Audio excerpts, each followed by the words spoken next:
comes up with 99 million results. 99 million. And just for fun, I put men empowerment. Yeah, 97. So women empowerment is a topic of our times. It's very relevant.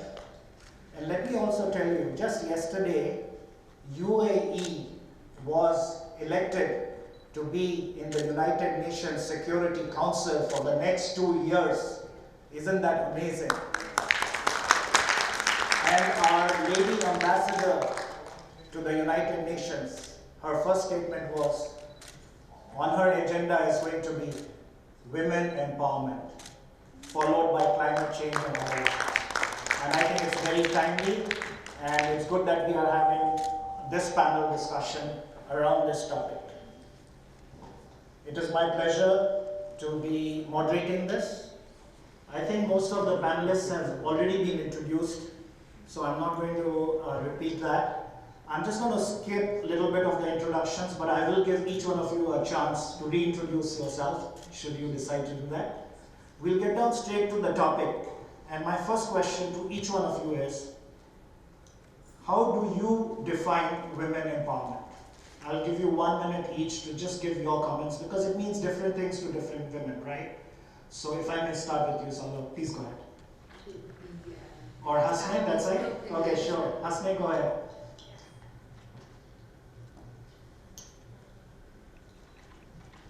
Well, good morning, everyone. I would like to thank you so much for this opportunity and for hosting this event to give some, credibility and courage to all women all around the world, because I think that's something we as women deserve. As you know, back in the days, it was really hard for a woman to call a stage and to express herself, because a woman was supposed to be probably just a mother who would just give birth, and that's it. And now today things have changed, and especially in a country like the UAE, where the opportunity is given to women to lead through their skills and leadership. Now, if I want to define what is women empowerment, I think it's the ability for women to be independent, but not fully independent. I would come back to that later, with the help and the aid of men. It's a man world at the end of the day. We need men to be able to, reach that goal, because just the way men are, they are more strong, they have a huge capacity to bury things, they have less emotion towards things, they use their head more. We need that as women. Us women, we're a little bit, fragile, we're sensitive. I guess we, with a small word, you might change our mood. So a woman empowerment, I would say, it is that independency and choosing what we want to be doing and using a man to actually support us and doing what we want to be doing in limits. And yeah. Thank you. Thank you. Yeah. Melanie? A very good afternoon to you all. Thank you for the first question. For me, I would define women empowerment to the ability to fix each other's crown without telling the whole world that it was scrooged. I would say that women empowerment is knowing the true added value that we ourselves add to the table, to own it, to be proud, and to know what we add to the table, to know what we bring, and to show up confidently to others, and not feeling that we're in competition, but rather knowing that our presence is needed and is beneficial. So this is how I would define women empowerment. Thank you. Mariam? Yes. So for me, I look at how my earlier colleague Dr. Mansoor mentioned about how women empowerment has been long before written down in our religions. So yes, I think women empowerment has always been there since day one. It is about how we, as let's say the culture or the society or globally things people look at it and define it. For me, I feel women, yes, looking at how the world is, how things are, but yes, women need to support each other more often and feel that, you know, whatever you learn, you give back. I think giving back and supporting your fellow colleagues and fellow women is very important. Regardless of a lot of respect that I have for men, and I've had mentors, but I feel that women should play that role of continuously mentoring younger ones, and either the younger ones or older ones, they should continue to do that so that they empower each other together or strengthen them. Thank you. When it comes to women empowerment, a lot of us go towards the external things. We talk about taking control. We talk about doing things that normally people wouldn't do. But for me, women empowerment is something internal. It's your heart. It's your courage to do what you love to do.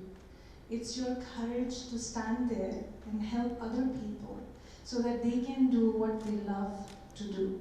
And this is what I believe is the true meaning of empowerment. You enable people to follow their heart, but before that, you follow your own heart. And that is what empowerment is all about. Thank you.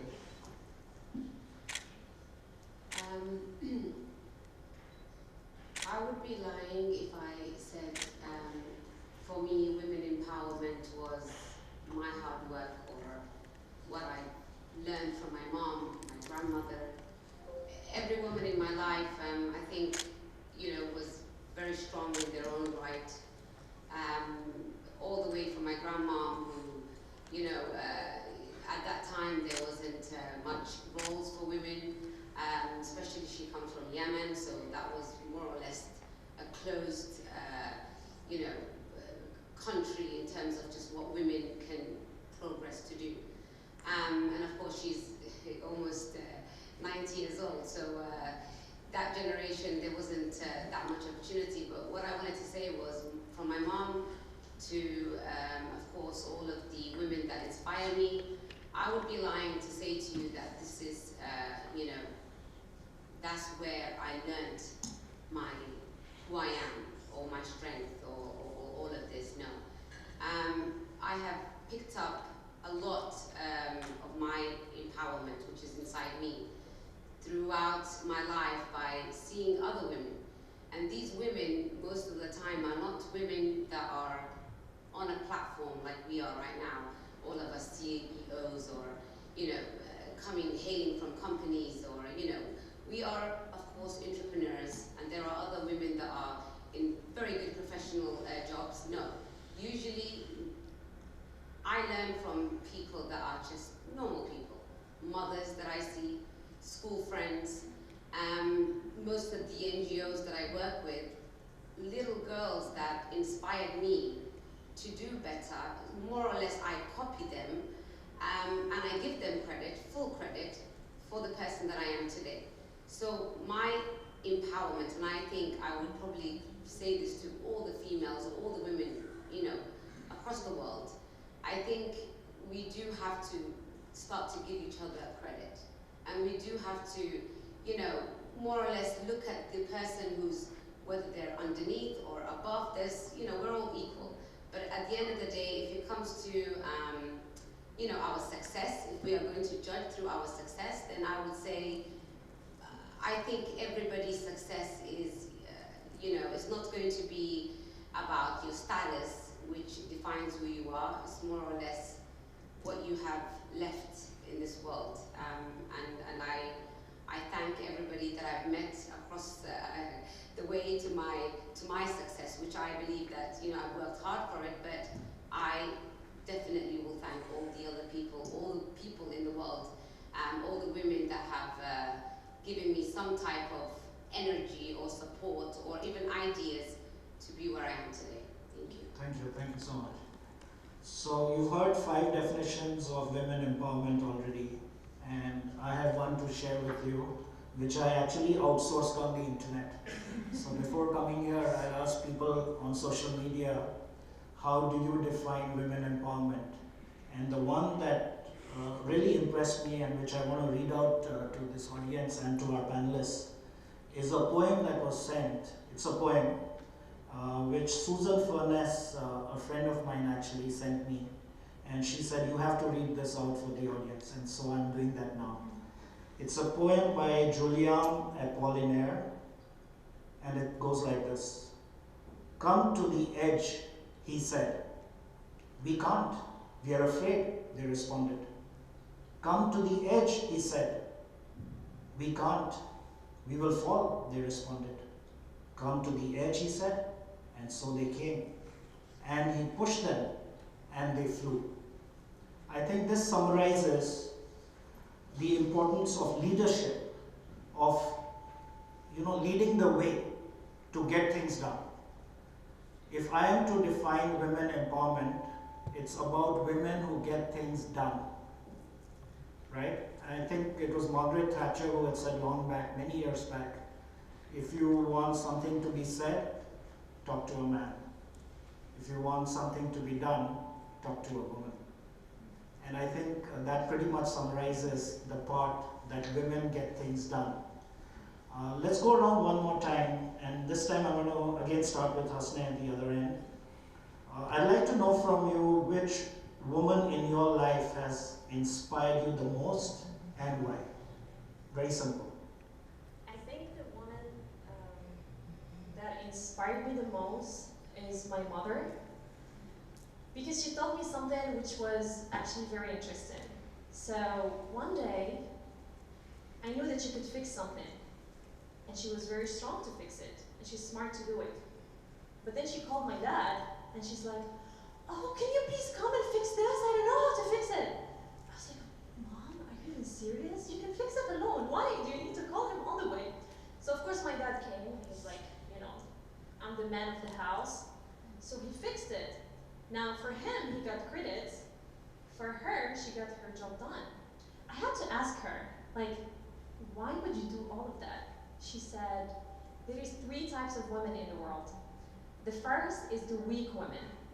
The weak who acts to be smart and who acts to be strong. So if she cannot fix something, she would say, no, I can fix it. And she will ruin it at the end of the day, and she will ask a man at the end of the day. But because of her ego, and because she's weak, she would try to, fight that. The second one who is the average woman. Now the average woman, she's always like in the meh situation. So the average woman, she doesn't know how to fix it. She knows how to fix it. She doesn't know what she wants. Even if she gets what she wants, she's not satisfied about it, and she creates this type of, issues that are back and forth.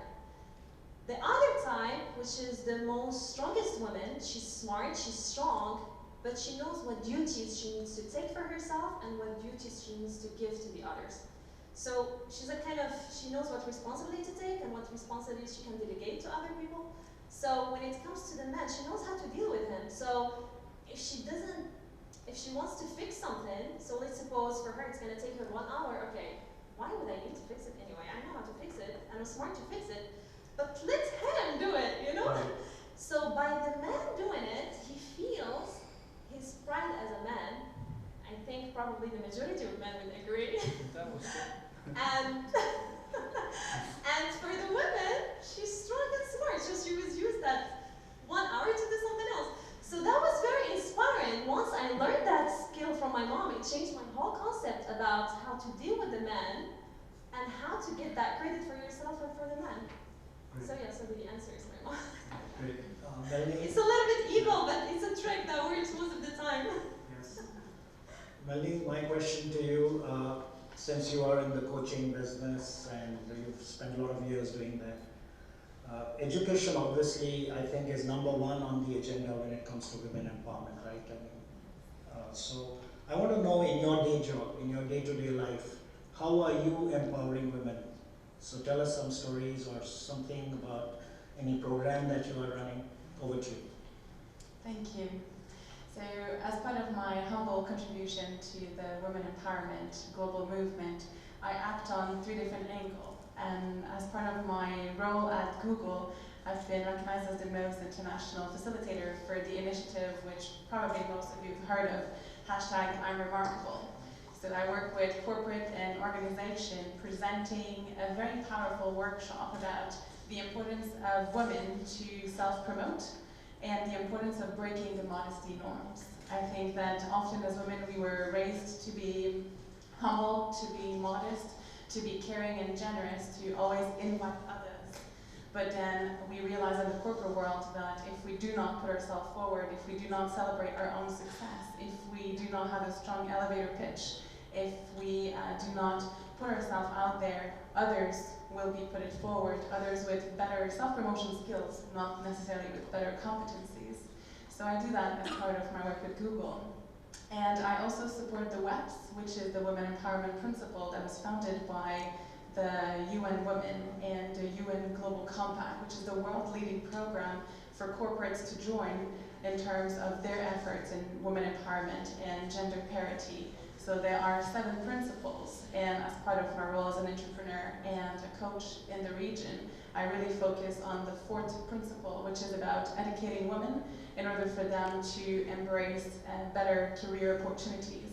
So as part of my work with as a coach, I work with individual women, most likely returning at work moms, or women who have been very successful in their careers, but at this stage are looking for meaning, are looking for a new direction to really have a fulfilling purpose in life. So the WEPS, really the 4th principle, is all about developing professional capabilities, professional capacities. So again, working with corporates, working with organizations on, and I call this women recognition as opposed to women empowerment, because I like to think that we are all, as we said in our introduction, we're all empowered. So it's about working, thank you, thank you. So the women recognition is about working with the women in the organization and understanding what are their challenges, what are their difficulties, what would they like to see improved in terms of their work culture, the environment of their companies. And together, as part of this discovery phase, we come up with a tailored program to support the women in the organization to rise and to fill the gap in leadership position as well within the organization. And that's all through the WEPS. So I would invite you, if you're not familiar with the concept, it's free for corporate to join. It's the UN, the United Nations Global Movement, the WEPS Empowerment Principle, and that is beautiful. And lastly, as a coach working with individual women, because I do believe that every one of us, like I said in my definition of empowered women, we all have our own unique added value, and sometimes we need to do a bit more work than others in order to put that value out there, in order to shine bright and to confidently know what we're bringing to the table. But I can assure you that each of us and everyone around, we all have our unique added value. So as a coach, that's what I help women to find. Thank you. Thank you. Now, Mariam, my question to you is about the proverbial glass ceiling, right? Women have to shatter that glass ceiling because sky is the limit. So how are you making that happen in your life? Can you explain to us, please? Yes, so if I would have to shed light on it personally, I currently sit on, I'm probably the youngest, sitting on the board of a non-profit here. And when I was offered the opportunity, yes, I was a little reluctant, hesitant, wasn't very sure if I was, let's say, underestimating ourselves. Am I able to do that? Would I be able to sit with all of them and do like the decision making? I was 28, so still doing my master's. But then I realized because how I had worked so hard, I'd contributed for like over 2 years. That is what, let's say, the management, and let me tell you, they were all men who decided, and you know what, she could be the one leading their department. And the very first thing that I said, I will do it for you. I will do it voluntarily because this is a volunteer position and it's a lot of work. But I want to have a team and I will work with that team. And I will make the decision. And I decided to hire all young girls, fresh out of college, mentor them, make sure that their internships are paid. And I'm so proud to say that I made it happen because I was born, brought up here, so I've gone through college, university. And I've done 1 year of unpaid internship at very senior places, like very well-known places. And I was so happy that these young girls would be given the motivation and the encouragement to do something, and interacting with, again, a lot of men, and proving their mettle. So as a woman and somebody to say empowered woman, what can they do? We have to use our authority, our influence, our position, our knowledge in order to empower other younger ones who are confused out there, show them the way, and empower them in every way. It shouldn't just be only motivation, guidance, and in my way where I could decide, I could even support them financially. I made sure that either they get paid or I don't sit on the board. So it was that way. And I'm very glad that I happened to do that and make a difference to at least 5 girls today. Great. That's phenomenal. So Nousheen, I don't know what to ask you, but very simply, there is the sense of fear of failure. And a lot of people don't do stuff because they think they might fail, right? Happens all the time. But I believe either you win or you learn, right? So in your own life, how many times have you failed on some project that you tried to do, and what were the learnings from that? I made a lot of mistakes, but I never failed because I continued learning from those mistakes.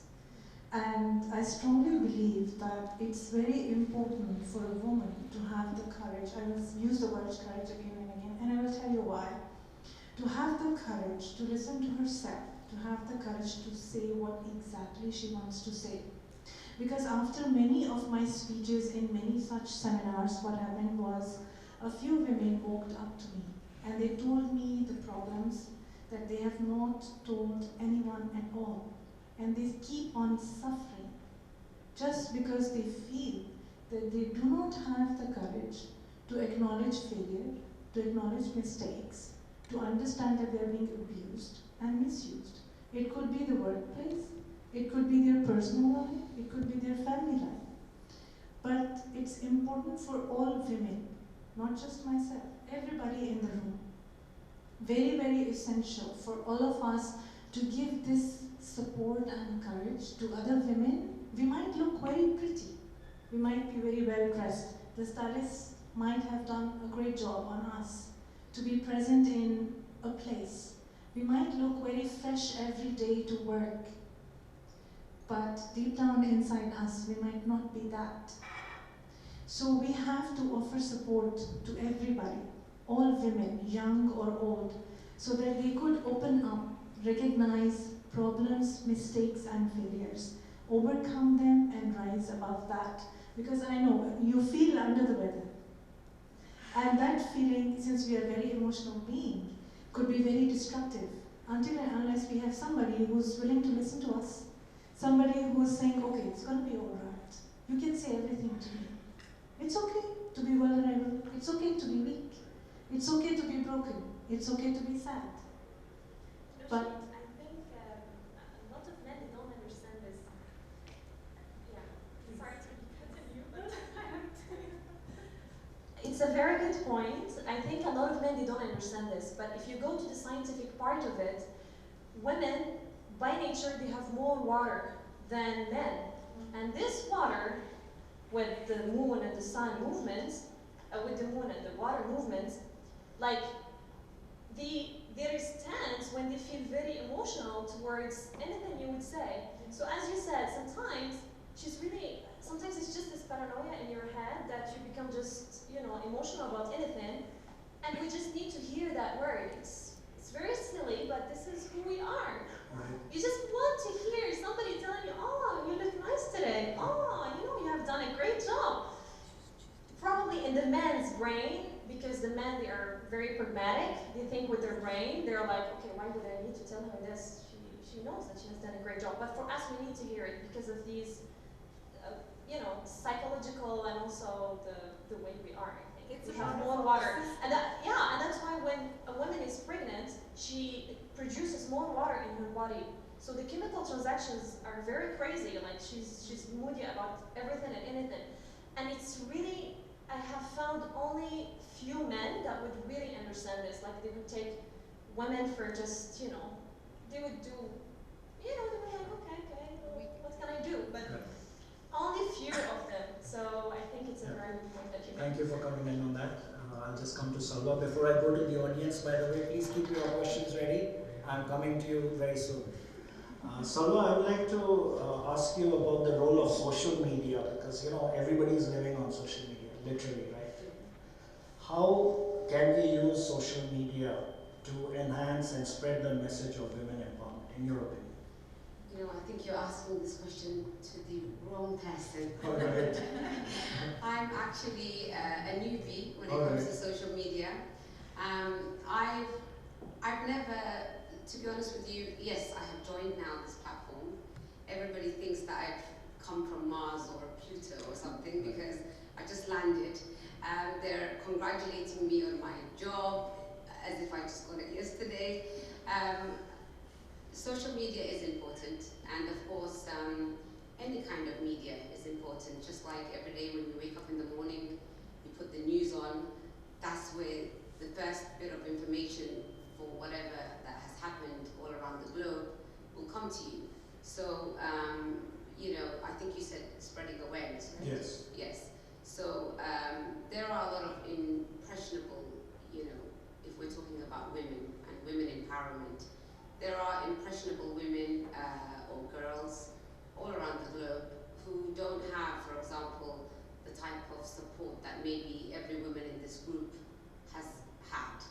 And I think it's our duty, because it's one thing, you know, looking after your family, your children, your neighbors, and then your community, and then maybe even going as far as your district. But I think we also owe it to everyone around the world that don't have the same opportunities as us to, you know, if we can do it through social media, to do that and to set up events like this, spread the awareness, and if we can help one person, then I think definitely it will be something which is a great accomplishment for all of us ladies. Thank you. Okay, audience, it's your turn now. So if you have a question, just raise your hand. I'll come to you, introduce yourself, and let us know to which panelist your question is addressed to, or I'll just throw it at them at random. Go ahead, Mumtaz. You're on. You need a mic? Okay. Yeah, I want everybody to.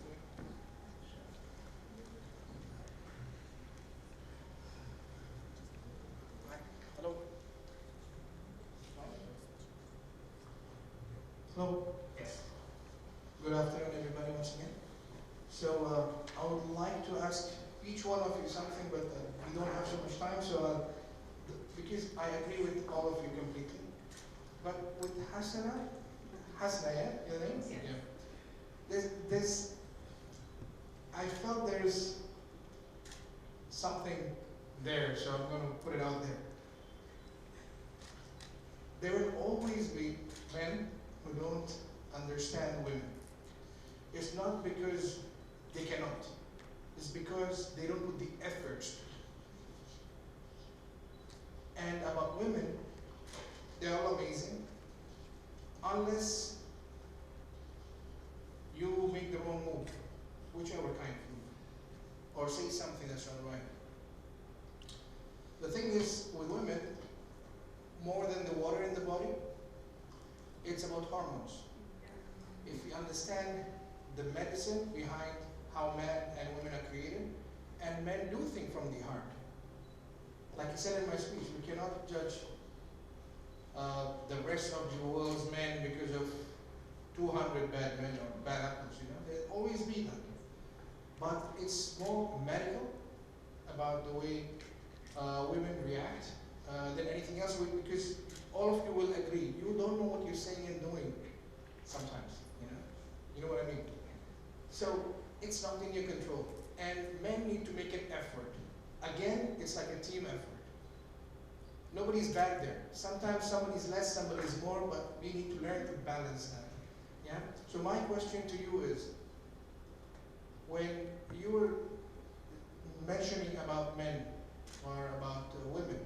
Okay, would you like to see women more superior, or would you like to balance it out and say, wow, this is amazing if it works out? Or do you like, no, no, no, even if it's balancing out, I don't want that. I want women to be out there and men to follow them. That's my question to you. That's a very good question. Thank you for your question. And you mentioned a very important word, which is balance. I think, as Nousheen said in the very beginning of her speech, when it comes to women, they think of women empowerment as like having more control, having more power.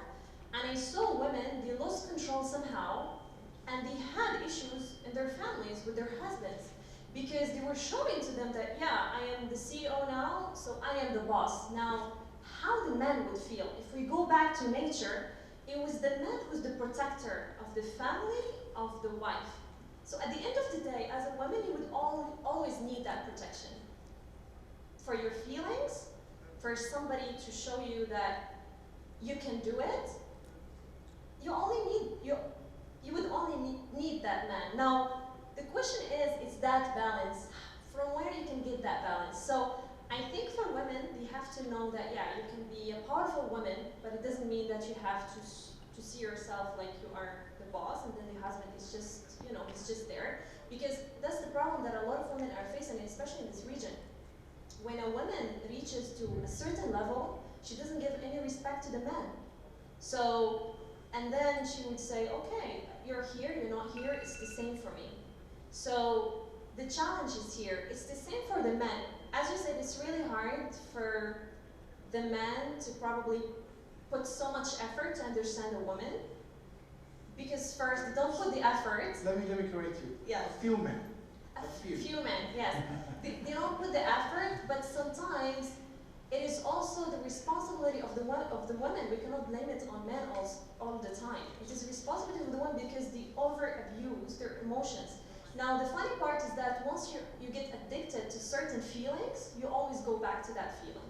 So if I'm kind of all the time stressed, or I'm all the time like upset about something, I'm all the time upset about how my hair looks like today, I would always comment on that and I would always say it. Now for the man, it would become like, why is she always obsessed about the way she looks like? I honestly want to know these men because you don't even imagine being like that. I mean, yeah. These actually, men are like business plans. Okay, you need to first make a complete research, survey, know exactly what you're getting into. Then, because if you go to, it won't work. Like this is what's going to happen otherwise. You know?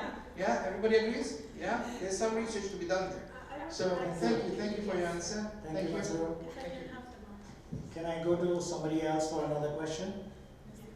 1 second, let me add something to this. While Hasnae was right in a few points, I will add to that.